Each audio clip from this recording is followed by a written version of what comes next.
How to delete or remove announcement groups in WhatsApp.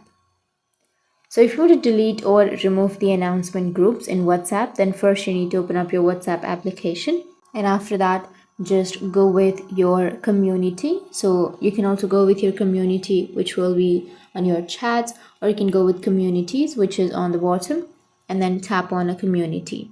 And after that, go with the upper right, which has that three dots icon. Go with community info, and then if you scroll down, then here you will have an option of exit community or deactivate community. Just simply tap on deactivate community and then go with deactivate, and groups associated with that community will be disconnected, and the announcement will be closed, and your community info will be deleted.